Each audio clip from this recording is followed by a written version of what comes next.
सियावर रामचंद्र की जय, पवन सुत हनुमान की जय। गोस्वामी तुलसीदास कृत रामचरितमानस के दोहे व चौपाइयाँ अर्थ सहित सुनाकर मैं माधुरी भगवान श्री राम के गुणों का वर्णन करती हूँ। रामचरितमानस जैसी लिखी गई है वैसे ही पढ़कर मैं सुना रही हूँ। आगे तुलसीदास जी लिखते हैं, श्री सीता जी भवानी के मंदिर में स्वयंवर के पूर्व पूजा करने गई थी। पति देवता सुतीय महु, मातु प्रथम तवरेक, महिमा अमित न सकहि कहीं, सहस शारदा शेष। सेवत तो ही सुलभ फलचारी, वरदायनी पुरारी प्यारी। देवी पूजी पद कमल तुम्हारे, सुर नर मुनि सब होय सुखारे। मोर मनोरथ जानहु नीके, बसहु सदा उरपुर सबही के। कीनेहु प्रकट न कारण तेहि, अस कहि चरण गहे भय देहि। विनय प्रेम बस भई भवानी, खली माल मूरति मुस्कानी। सादर सिय प्रसादु सिर धरेऊ, बोली गौरी हर्षु हिय भरेऊ। सुनु सिय सत्य असीस हमारी, पूजी मन कामना तुम्हारी। नारद वचन सदा सुचि साचा, सोबरु मिलहि जाहि मनुराचा। मनु जाहि राचेउ मिलहि सोबर, सहज सुंदर सांवरो। करुणा निधान सुजानशील, सनेहु जानत रावरो। यही भांति गौरी असीस सुनि, सिय सहित हिय हर्षि अली। तुलसी भवानी पूज्य पुनि पुनि, मुदित मन मंदिर चली। जानी गौरी अनुकूल, शिव हर्ष न जाय कहीं। मंजुल मंगल मूल, माम अंग फरकन लगे। सियावर रामचंद्र की जय, पवन सुत हनुमान की जय। अर्थात श्री सीता जी भवानी से अनुग्रह करती हुई कहती हैं, पति को इष्ट देव मानने वाली श्रेष्ठ नारियों में हे माता, आपकी प्रथम गणना है। आपकी अपार महिमा को हजारों सरस्वती और शेष जी भी नहीं कह सकते। हे भक्तों को मुंह मांगा वर देने वाली, हे त्रिपुर के शत्रु शिव जी की प्रिय पत्नी, आपकी सेवा करने से चारों फल सुलभ हो जाते हैं। हे देवी, आपके चरण कमलों की पूजा करके देवता, मनुष्य और मुनि सभी सुखी हो जाते हैं। मोर मनोरथ जानू हो, मेरे मनोरथ को आप भली भांति जानती हैं, क्योंकि आप सदा सबके हृदय रूपी नगरी में निवास करती हैं। इसी कारण मैंने उसको प्रकट नहीं किया। ऐसा कहकर जानकी जी ने उनके चरण पकड़ लिए। गिरिजा जी सीता जी के विनय और प्रेम के वश में हो गई। उनके गले की माला खिसक पड़ी और मूर्ति मुस्कुराई। सीता जी ने आदर पूर्वक उस प्रसाद माला को सिर पर धारण किया। गौरी जी का हृदय हर्ष से भर गया और वे बोली, हे सीता, हमारी सच्ची आशीष सुनो, तुम्हारी मनोकामना पूरी होगी। नारद जी का वचन सदा पवित्र, संशय भ्रम आदि दोषों से रहित और सत्य है।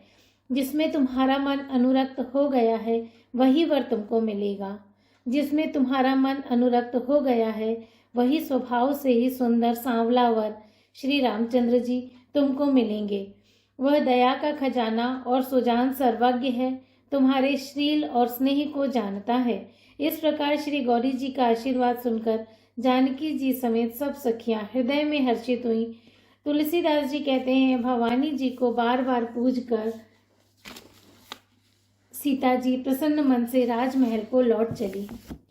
गौरी जी को अनुकूल जानकर सीता जी के हृदय को जो हर्ष हुआ वह कहा नहीं जा सकता। सुंदर मंगलों के मूल उनके बाएं अंग फड़कने लगे। हृदय सराहत सीय नाई, गुर समीप गवनी दो भाई। राम कहा सब कौशिक पाही, सरल स्वभाव छुअत छल नाही।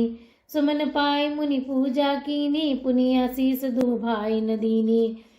सुफल मनोरथ हो तुम्हारे, राम लखन सोए भये सुखारे। कर भोजन मुनिवर विज्ञानी, लगे कहन कछु कथा पुरानी। विगत दिवस गुरु आय सुपाई, संध्या करन चली दो भाई। प्राची दिसी ससी उयऊ सुहावा, से मुख सरिस देख सुख पावा। बहुरी विचारु कीन मन माही, सिय वदन समहिम कर नाही। जन्म सिंधु पुनि बंधु विषु, दिन मलिन सकलंक। सिय मुख समता पाव किमी, चंदु बापरु रंक। सियावर रामचंद्र की जय। अर्थात इधर हृदय में सीता जी के सौंदर्य की सराहना करते हुए दोनों भाई गुरु जी के पास गए। श्री रामचंद्र जी ने विश्वामित्र जी से सब कुछ कह दिया, क्योंकि उनका सरल स्वभाव है, छल तो उसे छूता भी नहीं है। फूल पाकर मुनि ने पूजा की, फिर दोनों भाइयों को आशीर्वाद दिया कि तुम्हारे मनोरथ सफल हों। यह सुनकर श्री राम लक्ष्मण सुखी हुए। श्रेष्ठ विज्ञानी मुनि विश्वामित्र जी भोजन करके कुछ प्राचीन कथाएं कहने लगे। इतने में दिन बीत गया और गुरु की आज्ञा पाकर दोनों भाई संध्या करने चले। उधर पूर्व दिशा में सुंदर चंद्रमा उदय हुआ। श्री रामचंद्र जी ने उसे सीता के मुख के समान देखकर सुख पाया।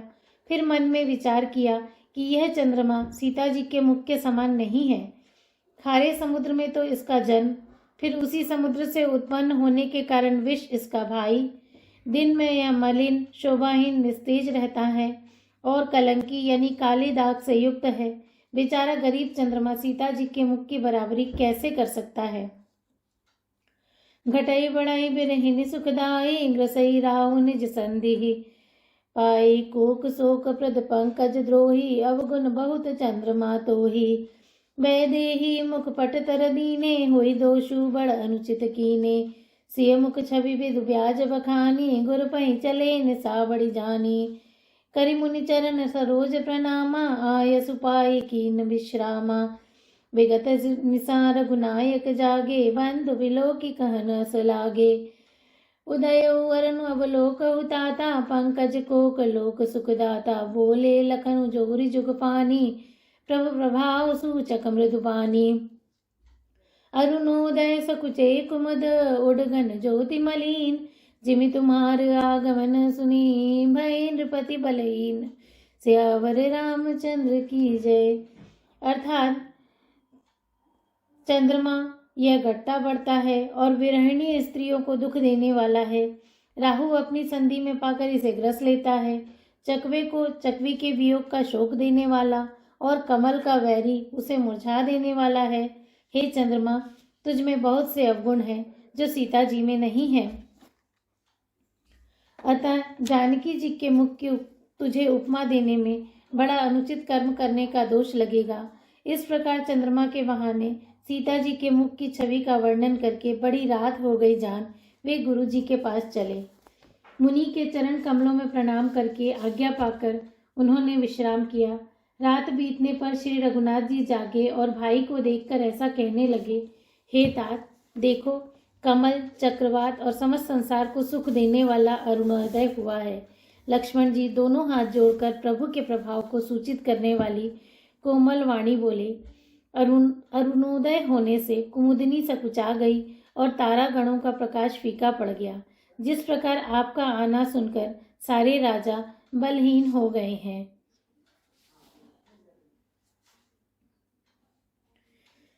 नृप सब नखत करहि उजियारी, टारी न सकहि चाप तम भारी। कमल कोक मधुकर खगनाना, हर्षे सकल निसा वसाना। ऐसे ही प्रभु सब भगत तुम्हारे, होई हई टूटे धनुष सुखारे। उदय भानु बिनु श्रम तम नासा, दुरे नखत जग तेज प्रकाशा।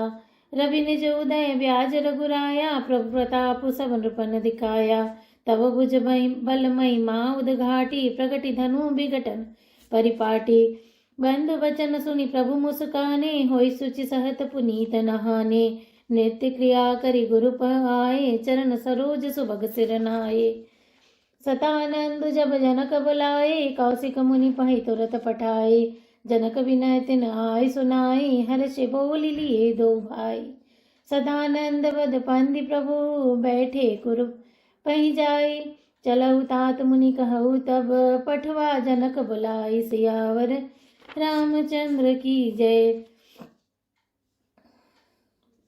अर्थात सब राजा रूपी तारे उजाला करते हैं, पर वे धनुष रूपी महान अंधकार को मिटा नहीं सकते।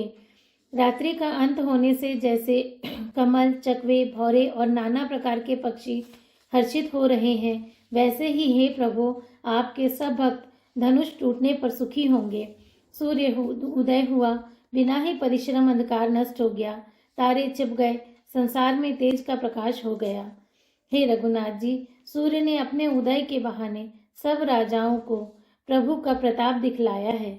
आपकी भुजाओं के बल की महिमा को उद्घाटित करने के लिए ही धनुष तोड़ने की यह पद्धति प्रकट हुई है।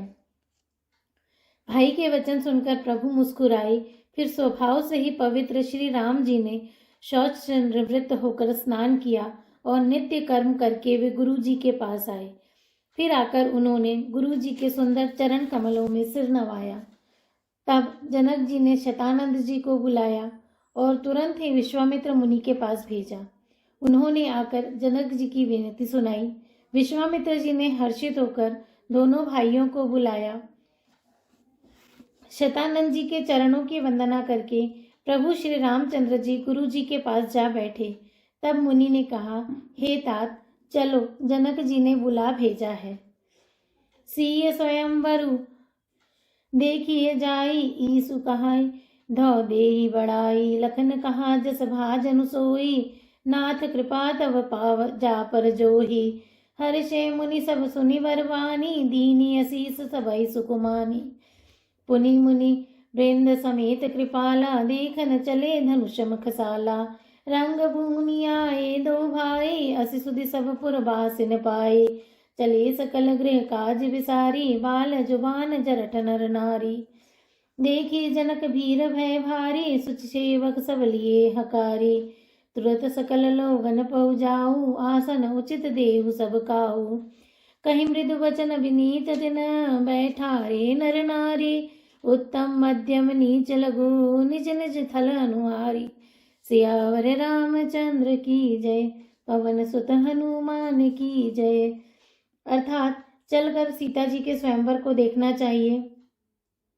देखे ईश्वर किसको बड़ाई देते हैं। लक्ष्मण जी ने कहा, हे नाथ, जिस पर आपकी कृपा होगी वही बड़ाई का पात्र होगा। धनुष तोड़ने का श्रेय उसी को प्राप्त होगा। इस श्रेष्ठ वाणी को सुनकर सब मुनि प्रसन्न हुए। सभी ने सुख मानकर आशीर्वाद दिया। फिर मुनियों के समूह सहित कृपालु श्री रामचंद्र जी धनुष यज्ञशाला देखने चले। दोनों भाई रंगभूमि में आए हैं, ऐसी खबर जब सब नगरवासियों ने पाई, तब बालक, जवान, बूढ़े, स्त्री, पुरुष सभी घर और काम काज को भुलाकर चल दिए। जब जनक जी ने देखा कि बड़ी भीड़ हो गई है, तब उन्होंने सब विश्वास पात्र सेवकों को बुलवा लिया और कहा, तुम लोग तुरंत सब लोगों के पास जाओ और सब किसी को यथा योग्य आसन दो। उन सेवकों ने कोमल और नम्र वचन कहकर उत्तम, मध्यम, नीच और लघु सभी श्रेणी के स्त्री पुरुषों को अपने अपने योग्य स्थान पर बिठाया। सियावर रामचंद्र की जय, पवन सुत हनुमान की जय।